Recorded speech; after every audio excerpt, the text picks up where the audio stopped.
Hebrews chapter 9. And remember what Hebrews means.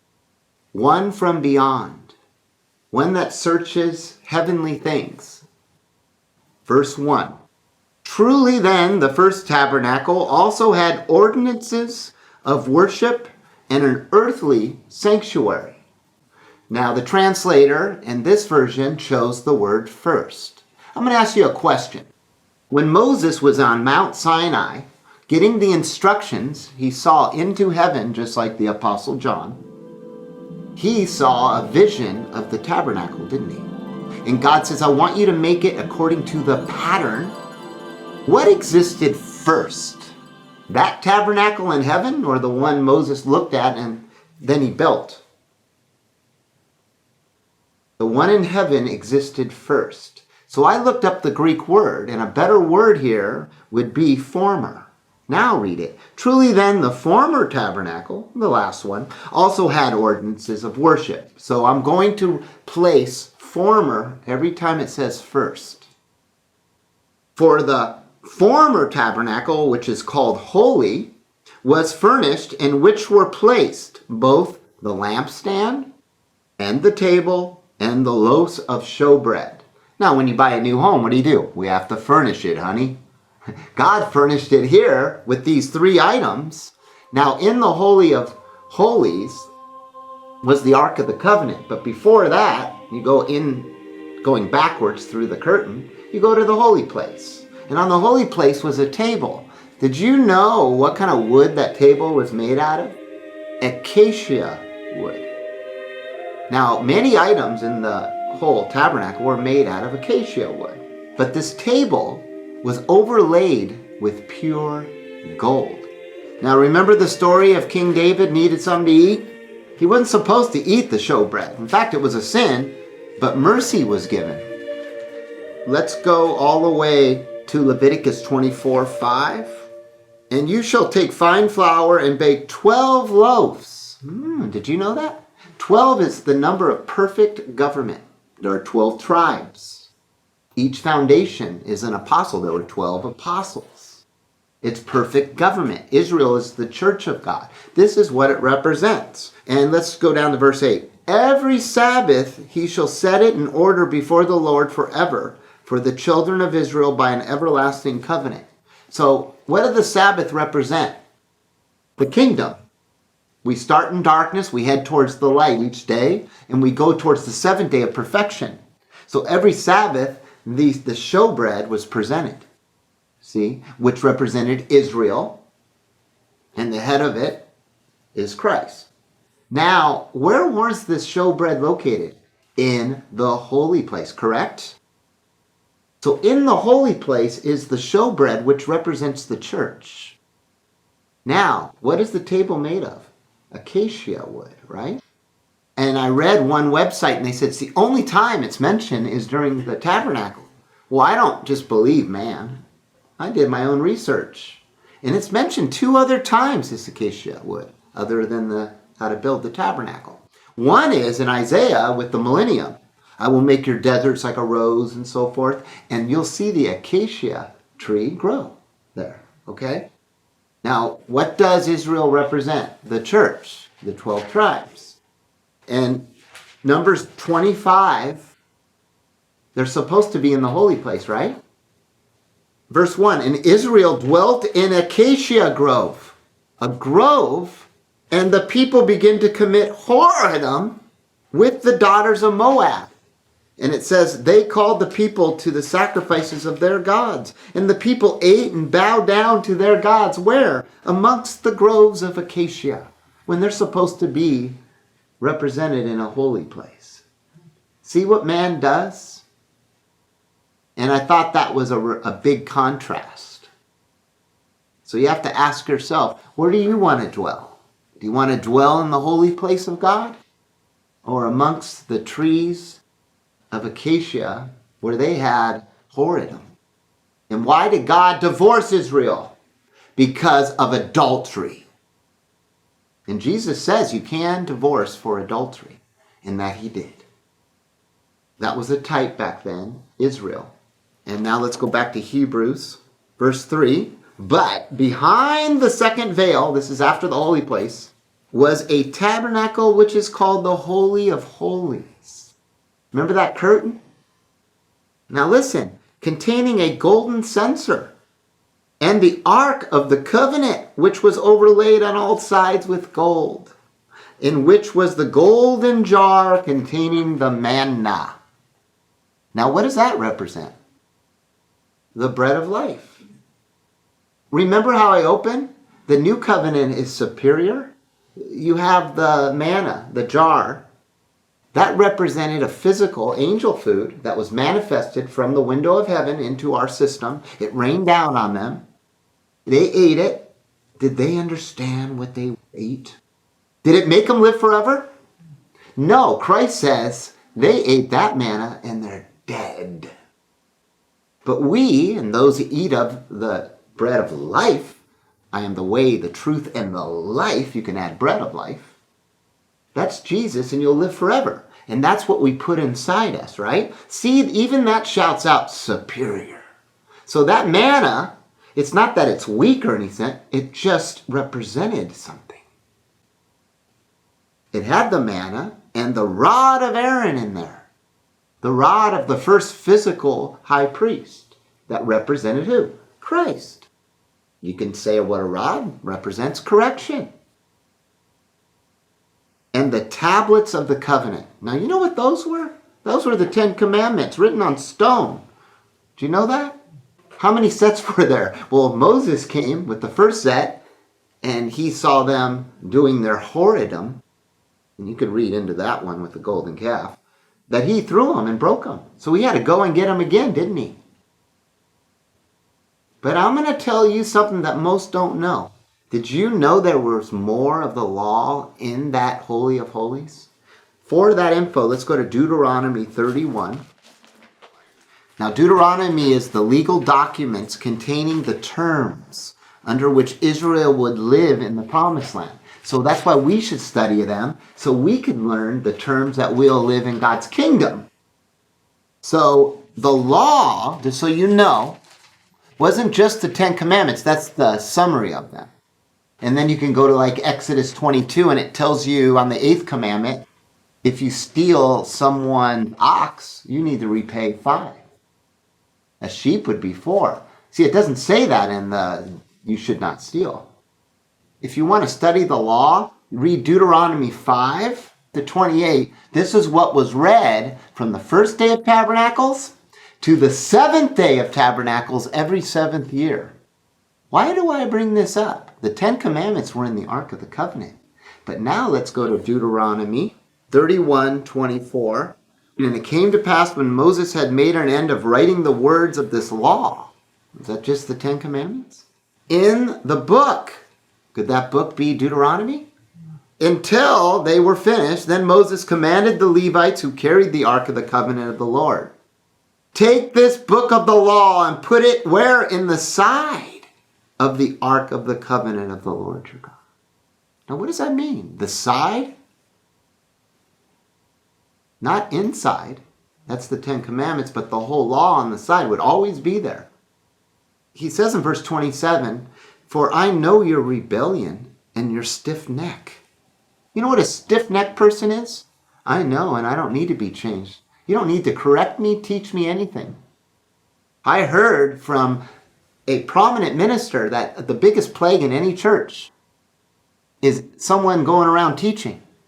My first question is, are they teaching truth? Think about if Jesus came to your congregation. He would teach. Would you call security? Why is that the biggest threat? Because they're protecting an organization. So by having Q&A, I believe if someone came and said, thus says the Lord God, and we didn't even know him, and started correcting us, we would go, wait, let's listen to him. We'll have a Q&A on this. Take notes. See, we're being prepared because we listen. Let's go back to Hebrews chapter 9. Verse 5, and arching above it were the cherubim of glory, spreading their wings. They're not humans. over the mercy seat, concerning which now is not the time to expound in detail on this. But we're going to go into it a little bit because of a ratio factor. Now, for that, let's go to 1 Kings 6:23. And inside the Holy of Holies, he made 2 cherubim of olive wood, 10 cubits high. If you do the math on 10 cubits, give and take a couple inches, it's roughly 15 feet. Wow. What does that tell you? If God's on the mercy seat and we're in his image, let's just take a 6-foot man. The height. 15 feet. Imagine that. You're standing next to a 15-foot dragon. And we know it's a dragon. Because, let's go to Ezekiel 28, verse 14. You, Lucifer, were the anointed cherub that covers. Covers what? The throne of God. And set you so. You were upon the holy mountain of God. That's his government. That's a new Jerusalem, which is floating above the new earth. Can all the angels say that? Yeah, I covered. No, there's only 2. And he did it. Maybe he heard a lot of the plans of God there. Could that have helped contribute to his rebellion? He was privileged to it. But he chose wickedness, didn't he? So understand that he, the dragon, you can read Revelation 12, he's a red dragon. It says his tail took 1/3 of the angels. The red dragon. It says he's a serpent. He has wings, brethren. He's a dragon that turned evil. There are good dragons, and I submit to you, if there's one 15 feet tall, it says the other one's 15. And did you know its wingspan? Its right wing says it's 7.5 feet. His other one makes up his length. So imagine how massive. It gives you a ratio. So if you stood up against a 15-foot dragon, that's massive. Right? You understand ratio? You understand when you look at a globe, it's a ratio? So if you looked at the real one from outer space, it would look like the same distance, wouldn't it? A model is a ratio. We're living in the model. So we get familiarized. When we get there, we understand more. To me, that's genius by God. It's prepping us for the future. There you go. You have the cherubim that covered. One last note. One leaves because of rebellion. God has a problem. There's only one. What does God do when he has a problem? Solves it. He then gets another one. Oh, we have 12 apostles. One leaves. Matthias becomes the foundation. So follow this along. Hebrews 9, verse 6. Now with these things prepared in this manner, the priests entered into the former tabernacle at all customary times in order to perform the services. That was many priests. But the high priest enters alone into the second tabernacle once a year, not without blood, which he offers for himself. Did you know that? He went in once a year only.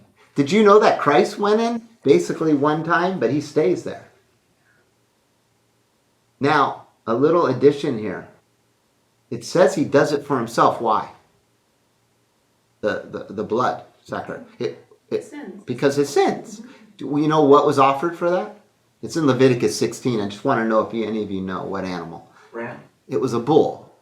And then you read here, which he offers for himself and for the sins that people committed in ignorance. Now, it sounds like the same bull, but it isn't. When you go to the account, the bull was for him and his household. And then there were 2 goats. And one of the goats had to be sacrificed.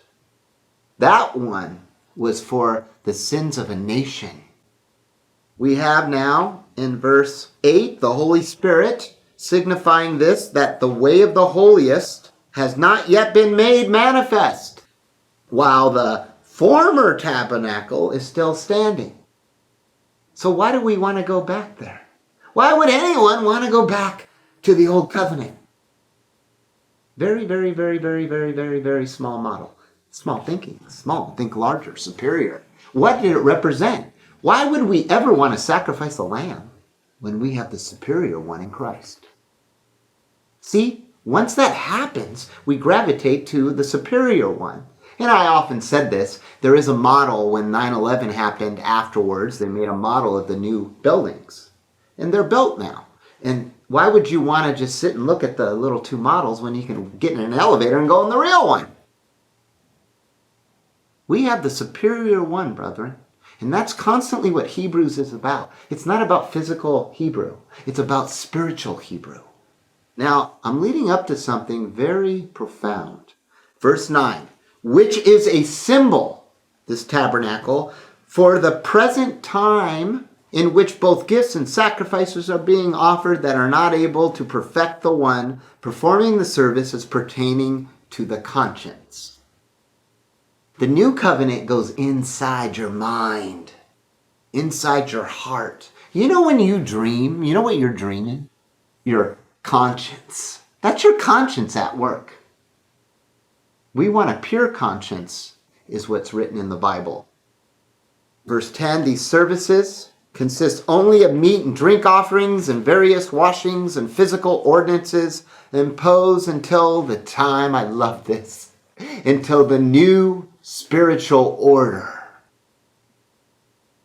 But Christ himself has become high priest of the coming good things through the greater and more perfect tabernacle. The other one wasn't perfect. It had flaws. It was physical, not made by human hands. That is, not of this present physical creation. Not by the blood of goats and calves, but by the means of his own blood. He entered once for all into the holiest, having by himself secured everlasting redemption for us. When Christ died, he didn't go into a physical one. So why would they want to rebuild that one? Think about that. And those that gravitated, I just want to touch it. I want to... That's a physical person. They don't get it. They don't understand the superiority of the new one. See? The invisible things of God. Blessed are those that don't see and believe, because they're seeking invisible things.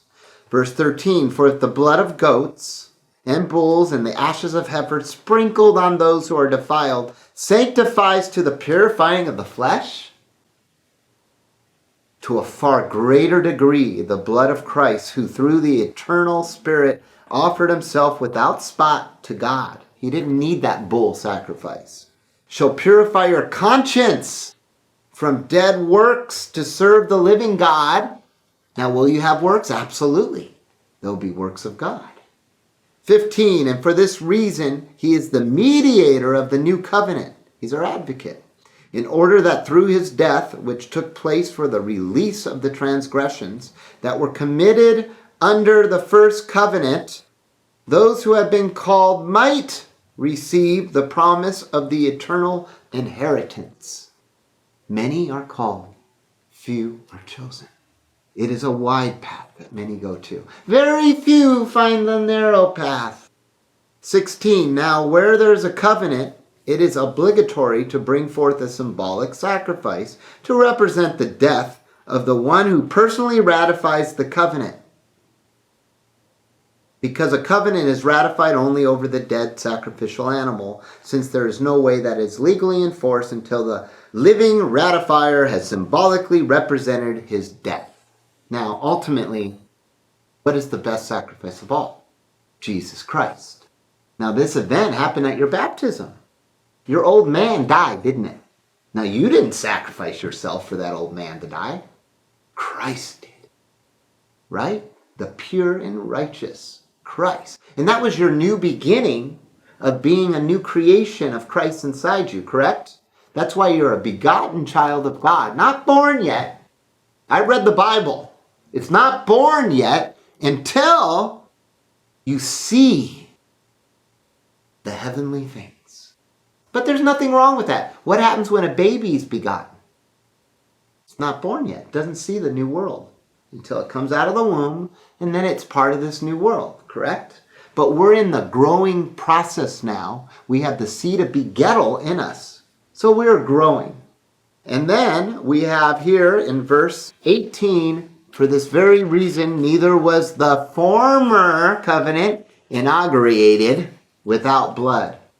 Because after Moses had spoken every commandment of the law to all the people, he took the blood of calves and goats with water and scarlet wool and hyssop, and he sprinkled both the book of the covenant itself and all the people. Do we need to do that again? No. Christ replaced every single sacrifice animal. See, it's not done away with. You know when Christ said in Matthew 5:17, I have not come here to destroy the law of the prophets, but to fulfill? Not one jot or tittle will be taken from the law. And then in another place it says, magnify the law.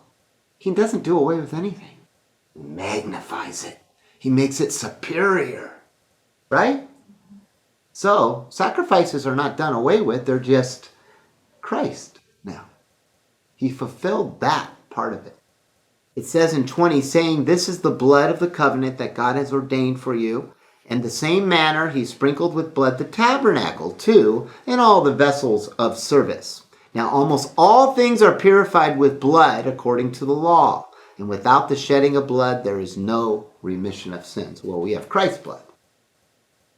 Therefore, it is indeed obligatory, I love this, for the patterns of the heavenly things to be purified with the blood of these animals, but the things in heaven themselves with superior sacrifices than these. So if you took a time machine, went back to the time of Exodus 25, and you're there and you saw those things, could you say, that mimics what's in heaven? Absolutely, it's what it says. Would they understand that? Moses would. How many in the church today understand that? So many people love this world so much. They love it so much. Everything's about this world.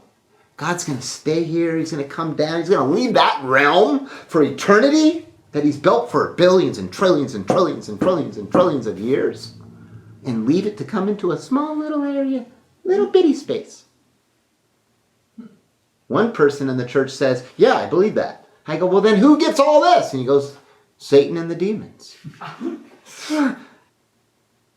Who would you rather be? In Hebrews, let's finish this lovely chapter in verse 24. For Christ has not entered into the holy places made of human hands, which are mere copies of the true. God makes very good copies, doesn't he? See, that's what's tough to understand. The copy's so good, we believe this is it. See? Rather, he has entered into heaven itself, now to appear in the presence of God for us. And that's where he went. What did Christ say? He said, store up your treasures where? But wait, why store them up there if everything's here? Think about that one.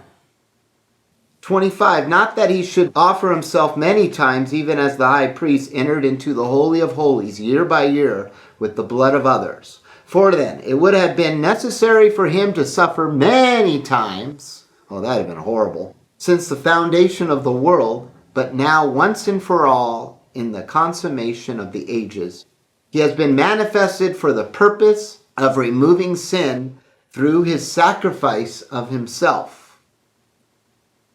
Inasmuch as it is appointed unto men once to die, and after this the judgment. What did he say to Lazarus? Well, not to him, but to the people. He says he sleeps. And you can find that in John 11:11. So he sleeps. What did he say to the 12-year-old? She's just sleeping. It's called a reboot, like you turn on your computer.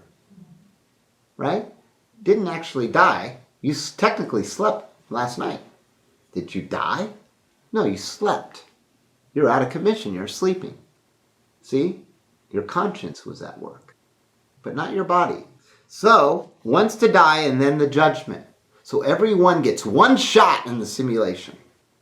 God's not a respecter of persons. You don't get more than one shot. So don't believe any false doctrines. Once God opens the mind and they taste, we'll read in Hebrews 10, next chapter. Once they taste, there's no turning back. You get one shot in the simulation. And we'll finish this chapter with the last verse. So Christ, having been offered once to bear the sins of many, will appear the second time. Now when? Without sin unto salvation to those who are eagerly awaiting him. And this will happen on Pentecost. I've read the book. I studied the festivals of God. And the first harvest is unleavened bread, where Christ was the first to be born. In fact, it says that. If you read John 1, it says Christ is the only one that has been begotten and born. Can anyone say they've been begotten and born into the system outside the simulator? Through the door? See, that makes sense. But then Pentecost is going to come and all the first fruits that have been begotten will be born into God's system as kings and priests and married to Christ. See, they're the showbread, the 12 loaves. How beautiful that will be. Then we will come back and we'll put away Satan with Christ. Then the millennium will happen, and after 1,000 years, Satan's let out again. And we work with these children of the kingdom, and we will be saviors to them. Not my words, the Bible's words in 2 spots. See, there's a great plan, brethren. Have vision. Seek the things above.